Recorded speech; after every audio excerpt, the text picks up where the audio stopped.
Happy Good Friday, y'all. I hope everybody had a wonderful Good Friday and understand the significance of this day.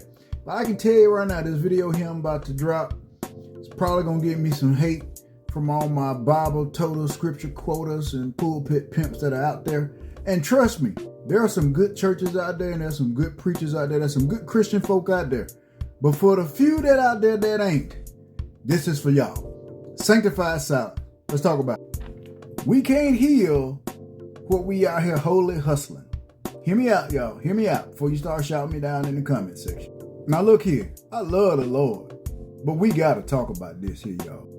Because for the place that's supposed to save souls, there's a whole lot of stuff going on unsaved in silence. Am I the only one that's noticing this?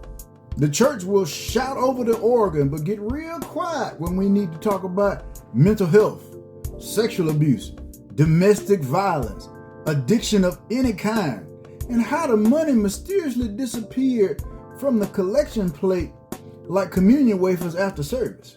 Am I the only one paying attention to this? Because healing don't just come from praying. Sometimes you got to talk about it, and you got to get to the crux of the matter to get that healing that you desire. And sometimes you got to go find the right help, and it ain't always in the church.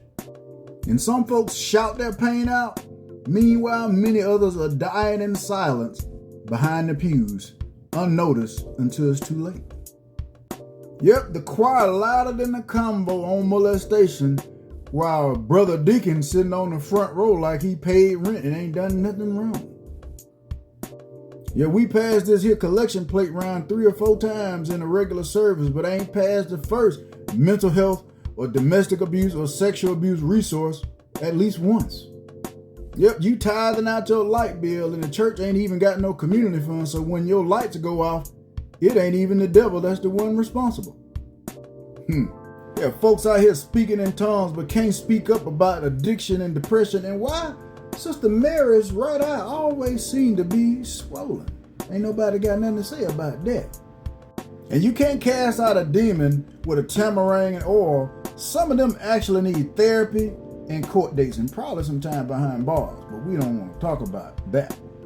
We got to stop shouting over the trauma and start having some real conversations in church. Where are the workshops on healthy relationships? Where are the safe spaces for survivors to speak out and get the help that they need? Why is therapy still taboo in our community when Jesus literally healed the mind, body, and spirit? And can we normalize pastors collaborating with other licensed professionals and just not other preachers or pastors? Yeah, we need to have that conversation. It's time for the church to be more than just a shout and sit down service. We need more education, advocacy, and accountability in the sanctuary where we come as you are, but sadly, many of us are still leaving as we came, and we're not changing inside.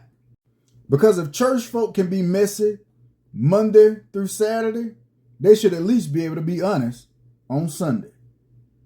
Hope y'all got something out of this. Happy Good Friday and happy Easter. See you soon. Peace and blessings.